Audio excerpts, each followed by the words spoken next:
நீங்க Hyundai company car வாங்குறது பதிலா ஹுண்டாய் கம்பெனி ஷேர் வாங்குறீங்கன்னா ஓஹோன்னு இருந்திருக்கலாம்.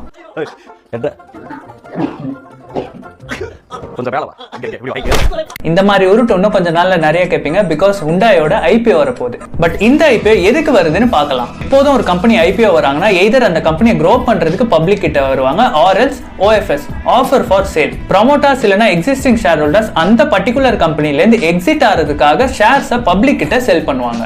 சோ இந்த அமௌண்ட் டைரக்டா அவங்களுக்கு போகும் rather than for the company. So ஹுண்டாயோட ஐபிஓ பாத்தீங்கன்னா it's an offer for sale. நம்ம கொடுக்குற அமௌண்ட் ஃபுல்லா பேரண்ட் கம்பெனிக்கு போகும், which is in South Korea. So இதனால ஹுண்டாய் மோட்டார்ஸ் இந்தியாவுக்கு எந்த புது கேபிட்டலும் வராது. அண்ட் ஒரு முக்கியமான விஷயம் இருக்கு, every year Hyundai Motors India வந்து ராயல்டி பே பண்ணுவாங்க from their revenue, not from their profits to the parent company in South Korea. இது எவ்ரி இயர் இன்க்ரீஸ் ஆயிட்டே இருக்கு, which is a big concern because ஒரு பெரிய போர்ஷன் வெளியில போகுது rather than for the company's development. Last year 2023